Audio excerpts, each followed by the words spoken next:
1782年4月，吞武里天就嚟黑，湄南河上面飄住一陣燒過嘅木同潮水嘅味，岸邊有座舊堡壘叫域差巴實，堡前面跪住一個人，剃咗光頭，着住僧袍，瘦到顴骨突晒出嚟。呢個人14年前係一個逃出生天嘅難民。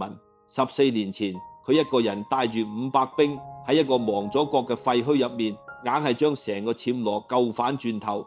佢做過大帝，做過全國人嘅救星，而家佢跪喺度，淨係想求一樣嘢，見一個人一面。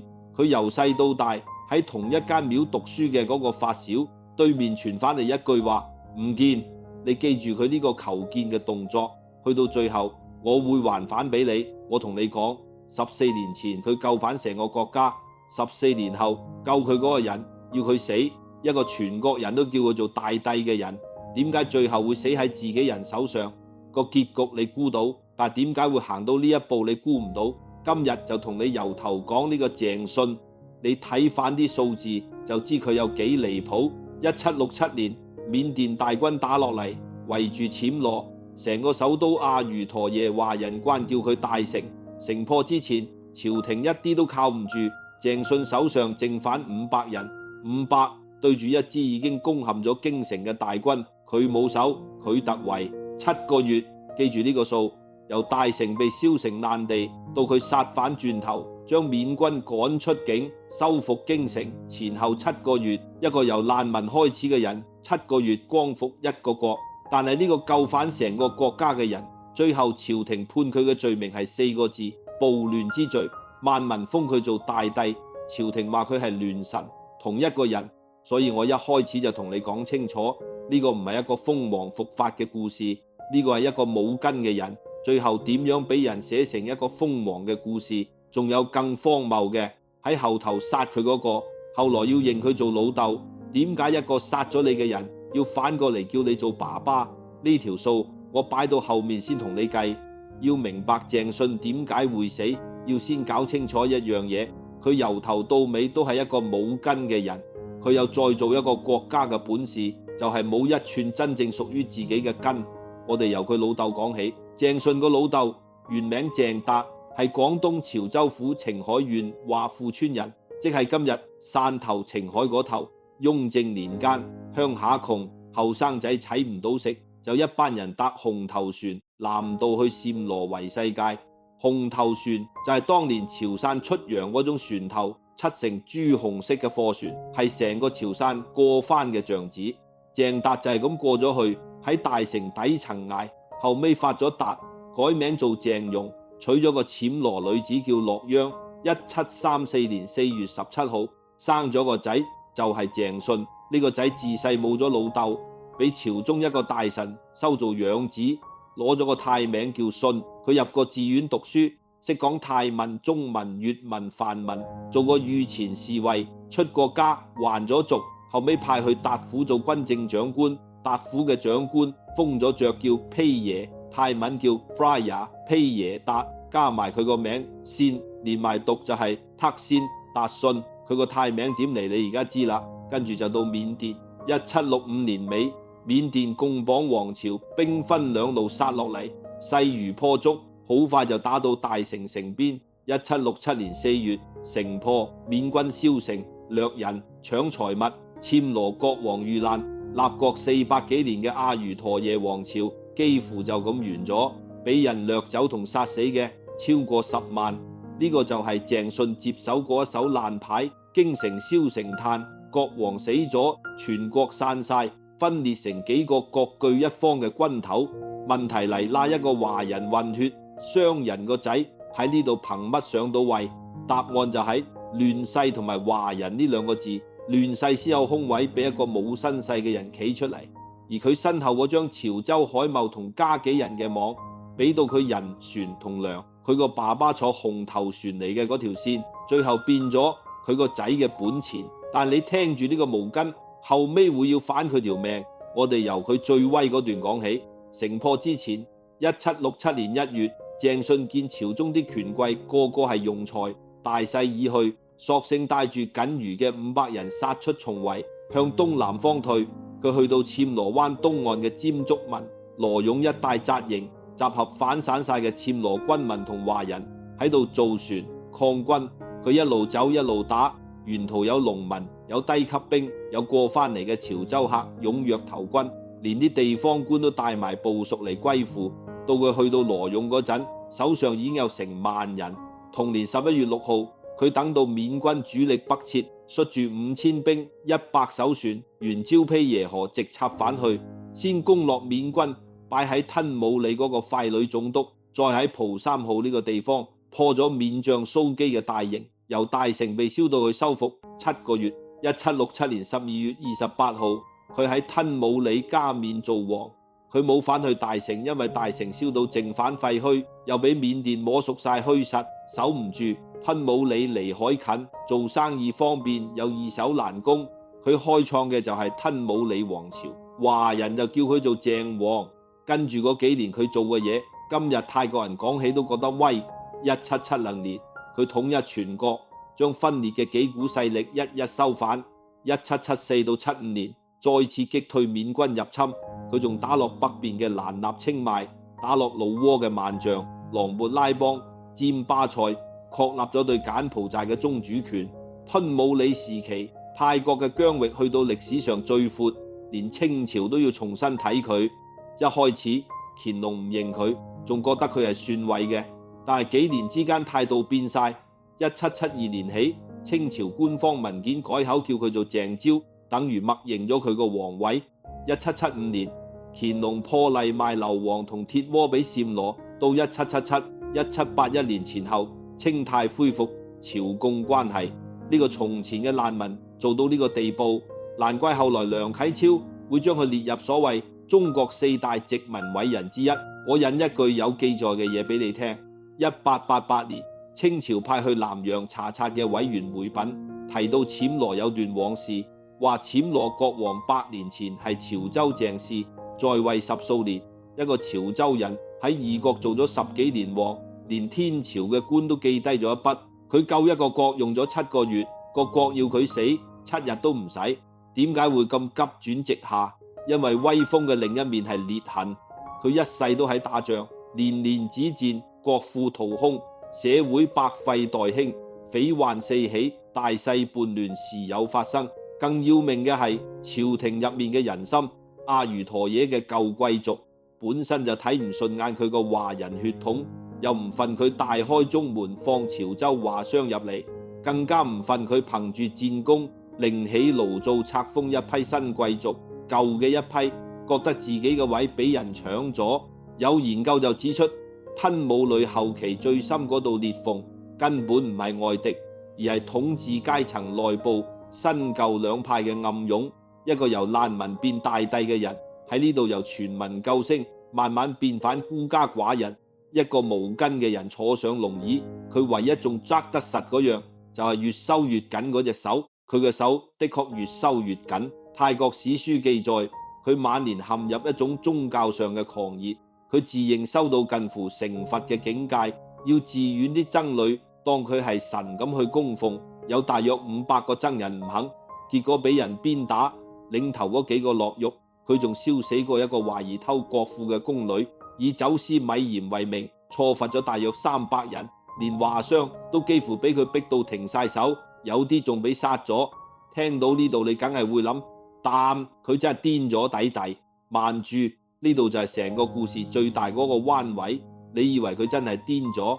史學界其實一直有爭議，現代有唔少研究提醒，封王呢套講法好可能係後來繼位嗰個王朝事後砌反出嚟，用嚟為自己嗰場政變製造合法性嘅一手史料殘缺，至今講法唔一。都有人話佢嗰啲行為，與其話係發癲，不如話係一個無根強人喺極度自覺壓力同宗教狂熱底下嘅扭曲。換句話講，話佢癲嗰句史係佢死之後先寫，揸支筆嗰個正正係得益最大嗰個。到底佢係真癲定係俾人砌生豬肉？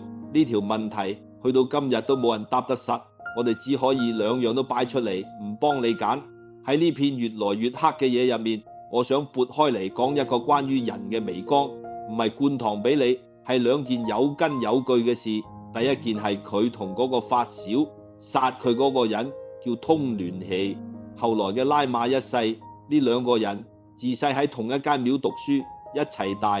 泰國華人之間流傳一個傳說，細個嗰陣有個算命佬睇過佢哋兩個，話呢兩個細路日後都會做王。你估點？呢個傳說最毛骨悚然嘅地方係，真係兩個都做咗王。做一個王同收嗰個王係由同一段童年行出嚟嘅，同一間廟讀書嘅兩個細路，一個做咗王，另一個親手收咗佢。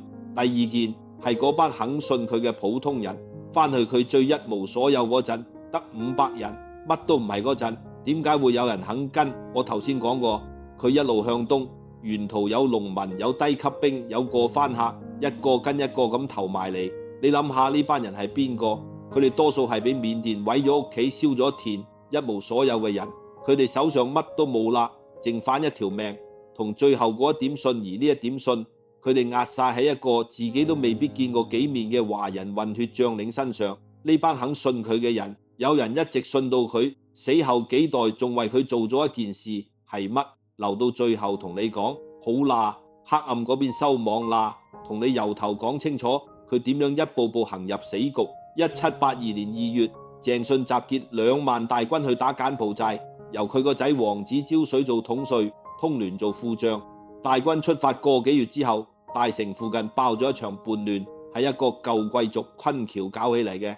鄭信派咗另一個舊貴族披耶散去平亂，點知披耶散到咗之後，唔單止冇平亂，反而調轉槍頭加入叛軍，回師反攻吞武里。呢個係致命一擊。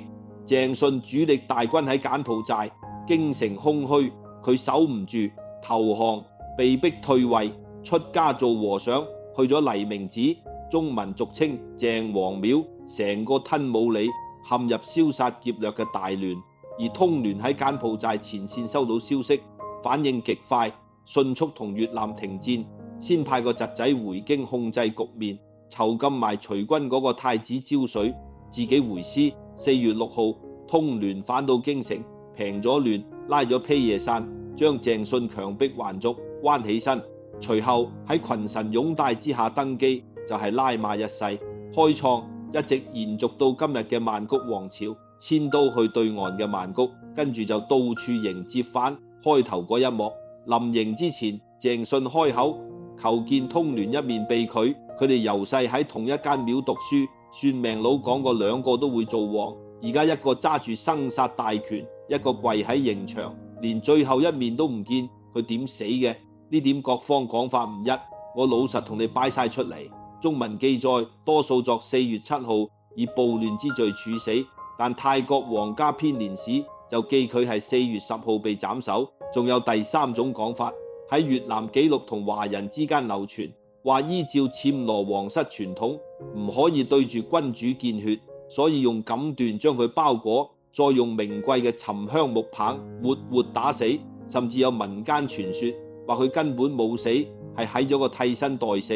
佢本人就南下出家終老，死期2種，死法3種，邊個啱冇定論。但係無論邊個版本，最痛嗰下都一樣，最毒嗰樣唔係嗰支沉香木棒，係你閉眼之前想見嗰個發小一面，佢都唔肯行出嚟。你以為到呢度就完？仲有最後最反諷嗰一層，通聯登基之後要對清朝請封，因為暹羅係清朝藩屬，新王要得到清帝冊封，個皇位先算名正言順。問題係佢點解釋自己點上位？佢嘅做法係索性冒認自己係鄭信個仔，改咗個中文名叫鄭華，遣使去乾隆冊封。清廷遠喺天邊，又冇確切消息，乾隆就咁中咗計，真係封咗鄭華做暹羅國王。由嗰一刻開始，往後200年，歷代泰王對清朝交往，個個都改一個鄭姓嘅中文名，鄭華、鄭佛、鄭明、鄭龍，一路用到拉瑪4世。呢個傳統甚至保留到今日，踩低佢嗰個，轉頭認佢做老豆，淨係為咗一道遠在天邊嘅冊封。你諗下個畫面有幾荒誕？一個將佢從王座拉落嚟，由得佢死喺刑場，連最後一面都唔見嘅人，回過頭要對住天朝皇帝叫佢做父親，佢一世追求，追到死都追唔到嗰道清朝冊封，最後落咗喺殺佢嗰個人手上，仲要借住佢個名先攞得到。由1767到1782，一個王朝前後得15年，泰國歷史上最短嘅一個由難民變大帝，再由大帝變亂臣嘅人，就咁過咗一世，但係佢個姓冇走。今日嘅曼谷王朝已經傳到第10世，現任泰王拉瑪10世馬哈哇集拉隆功，佢個中文名叫鄭冕。每年12月28號係泰國嘅鄭王節，皇室會喺鄭信嘅騎馬銅像前面行效忠儀式，連泰國發行過嘅紀念鈔票都印住佢嗰座紀念碑。